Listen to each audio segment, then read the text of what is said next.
నమస్తే. ఈ వీడియోని చాలా జాగ్రత్తగా వినండి. తెలంగాణ ఎవరి కోసం తెచ్చుకున్నామో ఒక్కసారి ఆలోచించండి. తెలంగాణ తెచ్చుకున్నాం, కేసీఆర్కి 10 ఏళ్ల పాటు అధికారం ఇచ్చినాం. ఆయన బాగా పరిపాలించలేదు. మేము మార్పు తెస్తామంటే మేము తెలంగాణ తెచ్చిన పార్టీగా మేము ప్రజలని అవినీతి లేకుండా పరిపాలిస్తాం అని చెప్తే మార్పు కోసం కాంగ్రెస్ని అధికారంలోకి తీసుకొచ్చినాం. ఆల్ ఆఫ్ సడన్గా ఏం జరిగింది? అసలు ఈ వీడియో ఏంటి? ఇది దాదాపుగా 7,000 కోట్ల భూ కుంభకోణం. ఈ కుంభకోణం వెనకాల ప్రధానంగా ఉన్న వ్యక్తులు కల్వకుంట్ల తారక రామారావు, నవీన్ మిట్టల్, అమోయ్ కుమార్, ఇట్లాంటి కల్ప్రిట్స్ అంతా ఈ టోటల్ ఎపిసోడ్లో ఉన్నారు. ఇది జరిగింది 2023 సంవత్సరంలో. మరి ఇప్పుడేం జరిగింది? మార్పు అని అధికారంలోకి వచ్చిన కాంగ్రెస్ పార్టీ మరి కేటీఆర్ బినామీ కంపెనీలు కబ్జా చేస్తే ఎందుకు సైలెంట్గా ఊరుకుంది? అంటే కేటీఆర్ బినామీ కంపెనీలు, కేటీఆర్ బినామీలు ఇప్పుడున్న ముఖ్యమంత్రికి, ఇప్పుడున్న రెవెన్యూ మంత్రి పొంగులేటి శ్రీనివాసరెడ్డికి మిత్రుడా? ఈ వీడియో చూసిన తర్వాత ఎస్, అవును అని మీకే అనిపిస్తుంది. ఈ టోటల్ ఎపిసోడ్లో బీజేపీ ఏం సంకలు గుద్దుకోవాల్సిన అక్కర్లేదు. ఎందుకంటే ఏ భూ కుంభకోణం మీద మీరు ఎక్కడా పోరాడిన సందర్భం లేదు. అధికారంలో ఉన్నవాడికి, గతంలో ఉన్నవాడికి, ఇప్పుడున్నవాడికి మీరు సహకారం అందిస్తున్నారు కాబట్టి. అందుకే ఈ వీడియో నేను ప్రజల కోసం చేస్తున్న వీడియో, ఈ భూమిని రక్షించడం కోసం చేస్తున్న వీడియో. ఇది దాదాపుగా 7,000 కోట్ల భూమి. ఇందులో main culprit Naveen Mittal CCLA కమిషనర్గా కొనసాగుతున్నాడు. అర్ధరాత్రి జీవో నెంబర్ 45 పేరుతో దొంగ జీవో తీసుకొచ్చి బాలసాయి బాబా పేరుతో, ట్రస్ట్ పేరుతో ఉన్న భూములని భూపతి ఎస్టేట్స్ అనే ఫినిక్స్ అనే కంపెనీలకు కట్టబెట్టిన దుర్మార్గుడి నవీన్ మిట్టల్. ఇది తప్పైతే కేసు పెట్టిన మీద, దమ్ముంటే కేసు పెట్టు. రంగారెడ్డి జిల్లా షేర్లింగంపల్లి మండలం Kondapur village, survey number 105, 106, 107, survey number 108.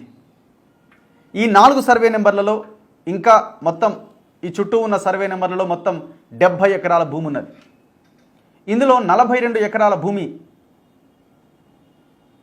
Urban ceiling act కింద, అర్బన్ ల్యాండ్ సీలింగ్ కింద ఈ భూమి ఉన్నది. అసలు ఈ భూమి ట్రస్ట్కి ఇవ్వడమే తప్పు. అంతా పగడ్బందీగా వ్యవహారం నడిచింది గతంలో. ఇది బిఫోర్ ఉమ్మడి ఆంధ్రప్రదేశ్లో ఉన్నప్పుడు జరిగింది.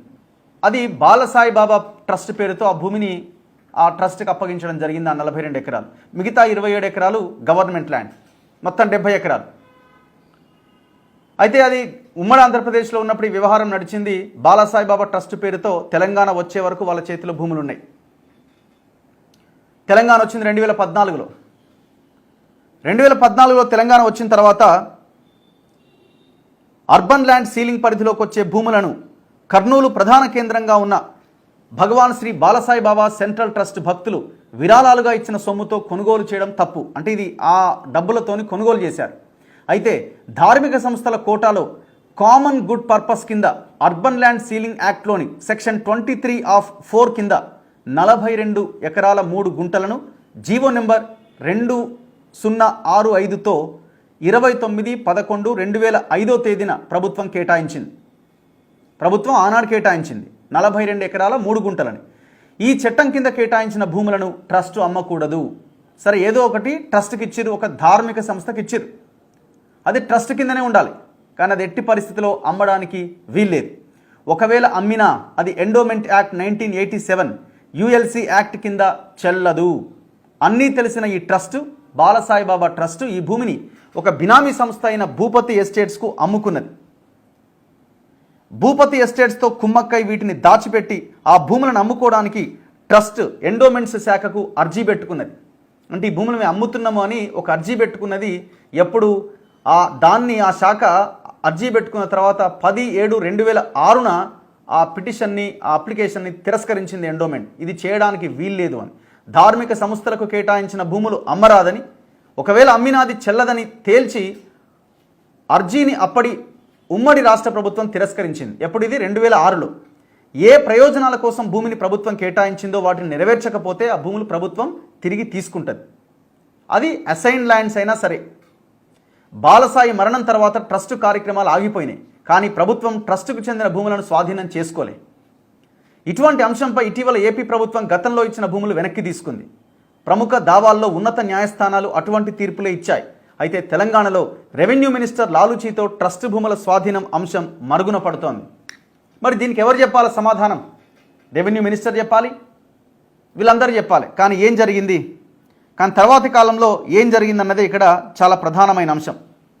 ట్రస్టుకు చెందిన భూములను తాము ఎప్పుడో కొనుగోలు చేశామని, అవి మాకే కేటాయించాలని నూజివీడు సీడ్స్కు చెందిన మండవ ప్రభాకర్ రావు, ఆయన బినామీ సంస్థ భూపతి ఎస్టేట్స్ తెర మీదకు వచ్చినాయి. అప్పటి వరకు కనిపించని భూపతి ఎస్టేట్స్ తాము ట్రస్ట్ నుంచి 2000 సంవత్సరంలోనే కొనుగోలు చేశామని, దాన్ని రెగ్యులరైజ్ చేయమని 2008లో ప్రభుత్వానికి అర్జీ పెట్టుకుంది. ఇది ఎప్పుడంతా ఉమ్మడి ఆంధ్రప్రదేశ్లో ఉన్నప్పుడు. ట్రస్ట్ భూముల అమ్మకం చెల్లదని తెలిసినా దాన్ని దాచి అర్జీ పెట్టుకోవడం మోసమే కదా. ట్రస్ట్ భూపతి ఎస్టేట్స్కి ఇచ్చిన అగ్రిమెంట్ ఆఫ్ సేల్ను 2008లో క్యాన్సిల్ చేసుకున్న దాన్నే ఆధారం చేసుకొని అడ్వకేట్ జనరల్ భూపతి ఎస్టేట్స్కు అనుకూలంగా సలహా ఇచ్చాడు. అయితే ఇక 2008లో పెట్టుకున్న అర్జీ ఏమైందో తెలియదు. గవర్నమెంట్లు చేంజ్ అయిపోయినాయి, మొత్తానికి తెలంగాణ మూమెంట్ వచ్చింది. 2014లో తెలంగాణ రాష్ట్రం వచ్చింది. తెలంగాణ రాష్ట్రం వచ్చిన తర్వాత దాని తర్వాత ఫస్ట్ ఇయర్ అయిపోయింది కేసీఆర్ గవర్నమెంట్. సెకండ్ ఇయర్ 2018లో మళ్ళీ గెలిచిండు. రెండో దఫా అసెంబ్లీ ఎన్నికలకు కొన్ని నెలల ముందు మళ్ళీ అభ్యంతరాలు అభిప్రాయాలు తెలపాలని సీసీఎల్ఏతో పాటు రంగారెడ్డి జిల్లా కలెక్టర్కు 5/5/2023 తేదీన రెవెన్యూ శాఖ ముఖ్య కార్యదర్శి నవీన్ మిట్టల్ ఒక లేఖ రాసిండు. ఆ లేఖ కూడా మీ ముందుకు అనిపిస్తున్నది. ఆ లేఖ కలెక్టర్కు చేరిందో లేదో కానీ ఇమీడియట్గా 5/5/2023 నాడు కలెక్టర్ సీసీఎల్ఏ కమిషనర్ పరిశీలించండి అని లేఖ రాస్తాడు పాతదాన్ని పట్టుకొని. దాని తర్వాత ఇమీడియట్గా నెక్స్ట్ డే 6/5/2023 తేదీన 42 ఎకరాల 3 గుంటల భూమిని భూపతి అసోసియేట్స్కు బదిలీ చేస్తూ ఈ నవీన్ మిట్టల్ అనే దుర్మార్గుడు జీవో నెంబర్ 45 జారీ చేస్తాడు. జీవో నెంబర్ 45ని. అసలు ఈ భూమి ధార్మిక సంస్థ కేటాయించిన భూమి. అసలు ఆ ధార్మిక సంస్థకు ఈ అర్బన్ ల్యాండ్ సీలింగ్ యాక్ట్ కింద చెందిన భూమిని ఇవ్వడానికే వీల్లేదు. తీసుకున్నారు, ఇచ్చేసిర్రు. అది ఆ ట్రస్ట్కి ఇస్తే ట్రస్ట్కే ఉండాలి, ట్రస్ట్ అమ్మడానికి వీల్లేదు. దాన్ని నవీన్ మిట్టల్ 2023లో 42 ఎకరాల 3 గుంటల భూమిని భూపతి ఎస్టేట్స్కి అప్పగించిండు. ఇక్కడ అన్నింటికంటే ట్విస్ట్ ఏంటంటే ఆ ట్రస్ట్కి ఇచ్చిన 42 ఎకరాల భూమిని ప్రభుత్వం జీవో నెంబర్ 45 ద్వారా రద్దు చేసి భూపతి ఎస్టేట్స్కు 6/5/2023న బదిలీ చేసి ధరణిలో మ్యూటేషన్ కూడా చేసిన తర్వాత అసలు ఆ భూమిపైన ట్రస్ట్కి ఎలాంటి హక్కు ఉండదు. వన్స్ చేయడం తప్పే, వన్స్ చేసిన తర్వాత ఇంకా ట్రస్ట్కి అసలు రైటే లేదు. కానీ అదే ట్రస్ట్ ద్వారా ఫినిక్స్ అనే కంపెనీకి జీపీఏ చేసింది ఈ ట్రస్ట్, బాలసాయిబాబా ట్రస్ట్. బాలసాయిబాబా ట్రస్ట్కి అప్పగించడం తప్పు.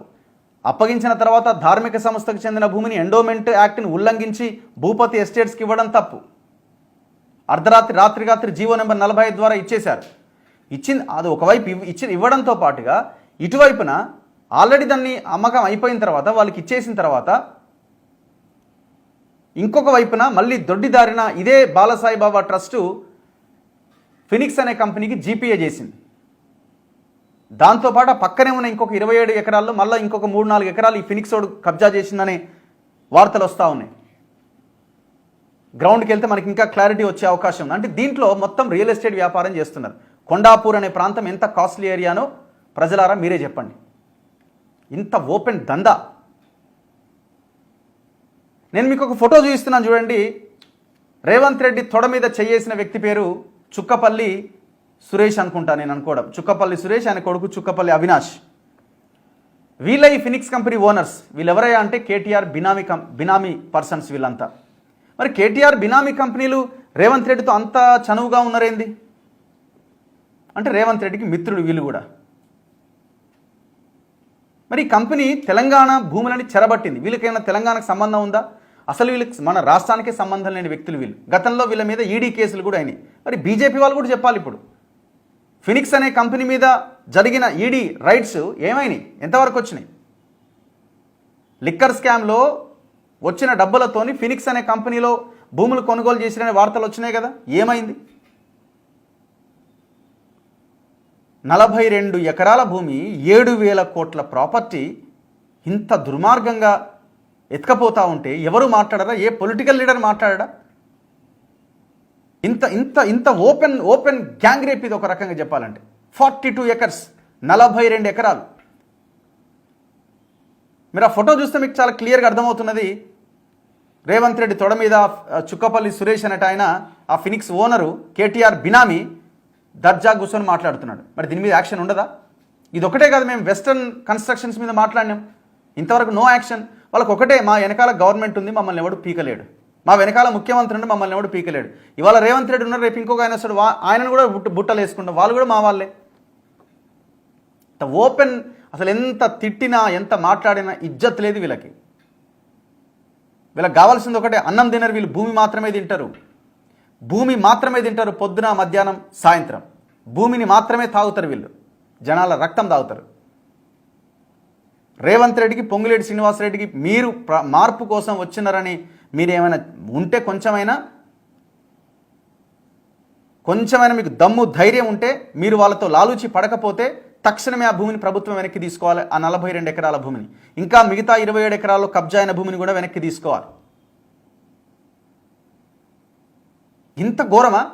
అదే నవీన్ మిట్టల్ ఇప్పుడు ఎక్కడున్నాడు? మళ్ళీ అదే రేవంత్ రెడ్డి పక్కన ఉన్నాడు.